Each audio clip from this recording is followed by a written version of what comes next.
प्रभु ने पुकार सुन ले और पर्वत को फोड़ करके गंगा मां की धारा को बहा दिया। राजन परीक्षित जी देखो, इसी को कहते हैं गुप्त गंगा और इसी को कहते हैं मंदाकिनी गंगा।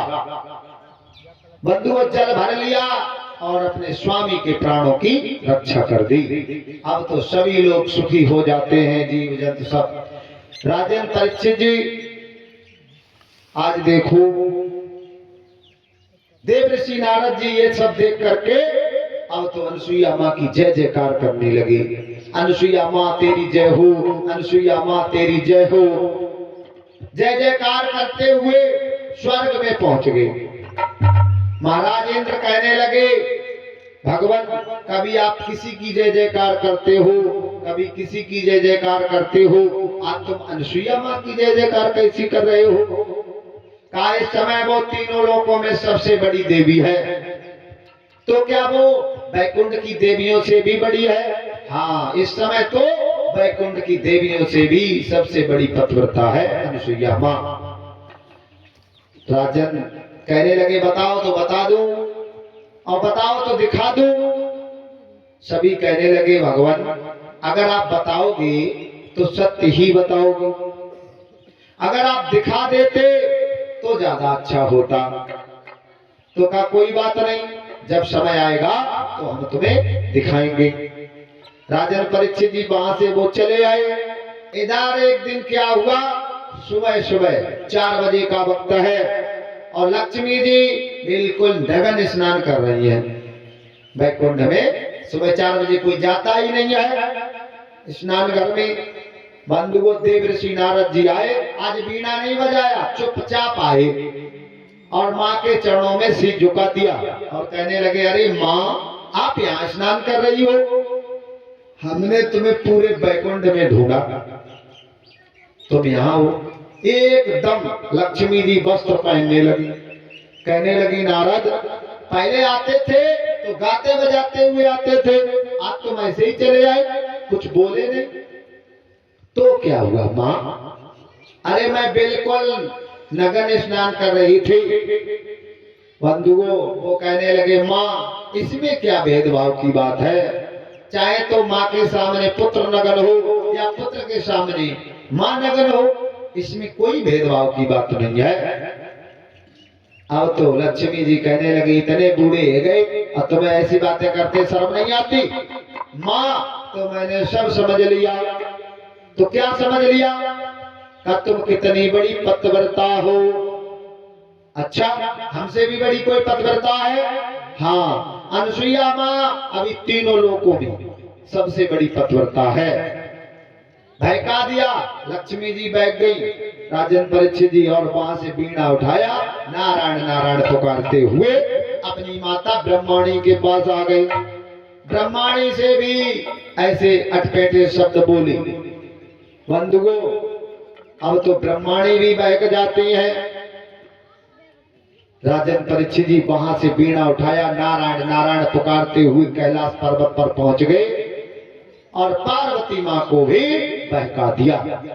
तीनों देवियां बहक गई। बंधुओं देखो, इधर यही बात ब्रह्माणी कह रही ब्रह्मा जी से, अनुसुईया का सतभंग कर दो। यही बात पार्वती जी भोले बाबा से कह रहे, भोलेनाथ अनुसुईया का सतभंग कर दो। और इधर लक्ष्मी जी भी, भगवान ने देखा लक्ष्मी लक्ष्मी लक्ष्मी दिखाई नहीं दे रही। यहाँ आ जाओ, ये मुकुट सही कर दो, ये गिर गया, सही करके लगाओ ठाकुर जी महाराज का। हाँ, सही करके लगा दो आराम से। राजन परीक्षित जी अब तो, हाँ जय बात है, हम समझ ना पाए। तब तो सोचे दिख रहा है गर्मी लगने लगी, ताकि टोपा उतार के फेंक दो, लगाए रहो, ठंड लगी है। राजन परीक्षित जी तो देखो, तीनों देवियां बैठ जाती हैं। लक्ष्मी जी पलंग पर लेटी हैं, विष्णु भगवान कहने लगे लक्ष्मी जी आज भाई कैसी लेटी हो, बताओ क्या बात है। बंधुओं लक्ष्मी जी कहने लगी तुम तो हमसे सच्चा प्रेम ही नहीं करते, ऐसे ही बनावटी प्रेम करते हो, कैसी बात कर रही हो भाई, बताओ क्या बात हो गई। अच्छा तो फिर मुझे वचन दे दो। कहा मांग लो वचन, क्या चाहिए। तो कहा तुम अभी अभी अनुसुईया माँ का सत्संग करने के लिए जाओ। भगवान मुस्कुराने लगे, कहने लगे भाई लक्ष्मी जी ये बताओ अनुसुईया माँ ने तुम्हारा क्या बिगाड़ दिया है। अरे वो बैकुंठ की देवियों की भी बराबरी कर रही है, ये तो उनकी पूजा का फल है जो उन्हें मिला है। बंधुओं कहा नहीं, अगर तुम अनुसुईया का सत्संग नहीं करने जाओगे तो ना मैं अन्न जल करूंगी ना तुम्हें करने दूंगी।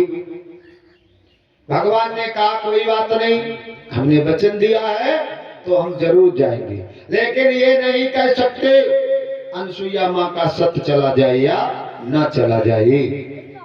राजन परीक्षित जी इधर तो भगवान आ रहे हैं और इधर दोनों देवता वो भी चले आ रहे।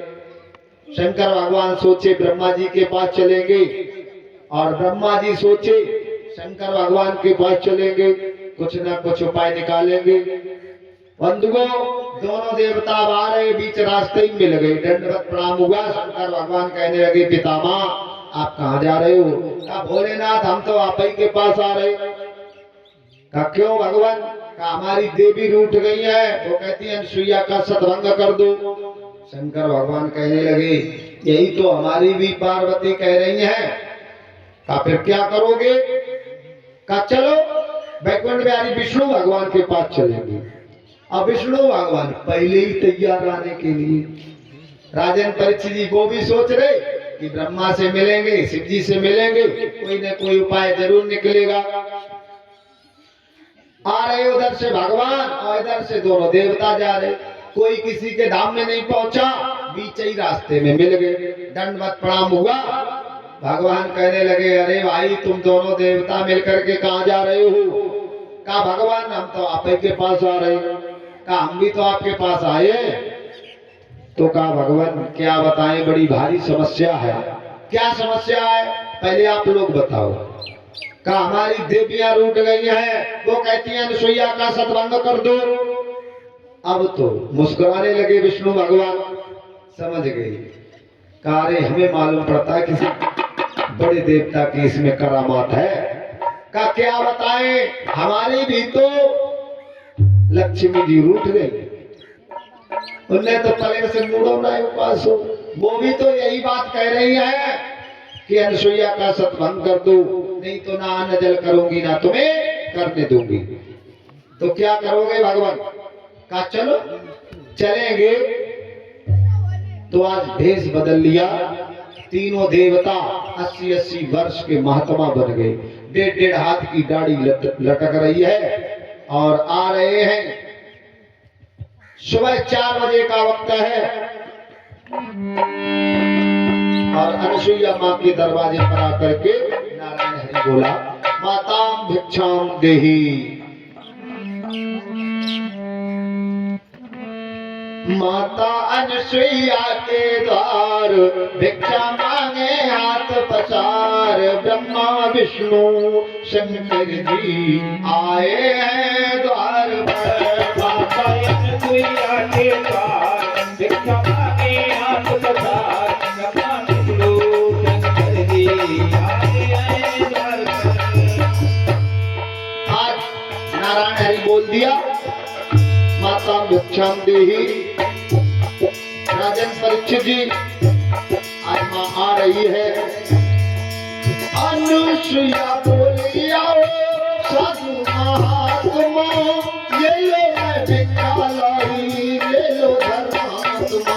अनुसुईया बोली आओ साधु महात्मा, ये लो मैं भिक्षा लाई, ले लो धर्मात्मा। अनुसुईया बोली आओ साधु महात्मा, ये लो मैं भिक्षा लाई, ले लो धर्मात्मा। अनुसुईया बोली आओ साधु महात्मा,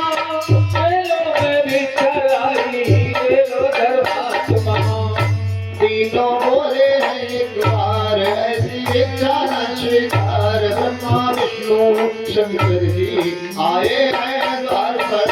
तीनों बोले एक बार ऐसी इच्छा न स्वीकार।